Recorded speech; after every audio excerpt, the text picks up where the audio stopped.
Depuis l'élimination du QSG en Ligue des Champions, la presse italienne parle beaucoup de Didio Donnarumma. Il y a notamment eu cette une de la Gazzetta, une une très forte, bien pensée que chacun interprétera à sa manière, qu'on peut interpréter de plusieurs façons. Elle mêle deux produits italiens, deux produits nés en Italie que le pays a vu naître, la Joconde, Mona Lisa de Léonard de Vinci et Didio Donnarumma. Ce sont deux produits que les Italiens revendiquent, deux produits qui ont vu le jour en Italie, pourraient représenter l'Italie mais qui aujourd'hui n'y sont plus.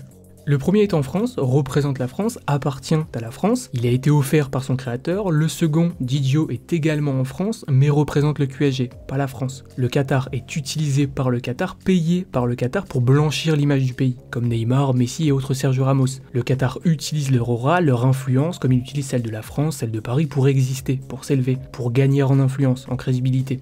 Le football est un prétexte pour attirer des noms, des top influenceurs, Donnarumma en fait malheureusement partie. La France utilise la Joconde, parfois, souvent, en l'envoyant aux États-Unis par exemple, le Qatar utilise Didio. Sur la une de la Gazzetta, on a le visage de Didio sur la Joconde de Léonard de Vinci, c'est fort, et en titre, revient à la maison, Didio. Le média nous explique que le joueur serait malheureux depuis qu'il a quitté l'Italie, depuis qu'il a quitté son pays, son championnat, et nous annonce qu'à Turin, la Juve a toujours un œil sur lui, ne le lâche pas, aimerait le sortir de son cauchemar, le remettre au football. Signé à la Juve, c'est ce que voulait Didio l'été dernier. L'obstacle à sa signature était le gros contrat de Szczęsny. Le Polonais est toujours à la Juve, a toujours son gros contrat, et Didio n'est plus libre.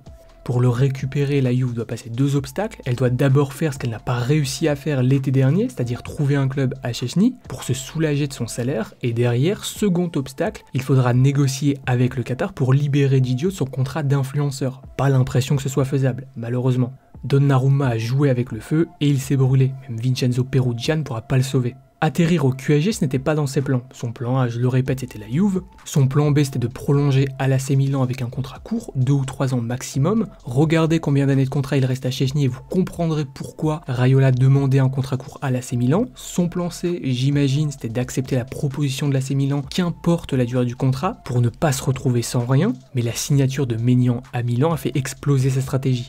L'AC Milan s'est retiré des négociations, je pense que Maldini avait compris que Raiola jouait la montre, voulait la Juve, attendait la sortie de Szczęsny, et Donna s'est retrouvé comme un con, sans la Juve ni l'AC Milan, à devoir négocier avec le Qatar. La honte.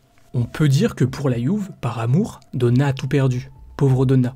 Un retour en Serie A cet été est à oublier, sauf miracle, la Juve ne pourra pas le signer. Par contre, le club ne perd pas espoir et envisage déjà une opération pour 2023, pour l'été prochain. Compte sur les avantages du décret croissance pour attaquer. D'ailleurs, en Italie, on dit que la Roma compte aussi sur le décret croissance pour faire revenir Leandro Paredes. Après 2 ans à l'étranger, Didio pourra faire profiter du décret à la Juve, l'obstacle QSG sera toujours là, Didio sera toujours sous contrat, Szczęsny aussi, sûrement, mais le décret permettra à la Juve de faire une grosse économie sur le salaire de Didio, ce n'est pas négligeable. La Juve verrait le décret comme un réel avantage. L'espoir est mince, mais il existe. Avec un salaire raisonnable plus le décret croissance, le contrat de Szczęsny serait plus vraiment un problème, serait un problème moins important, négligeable. Reste le QSG.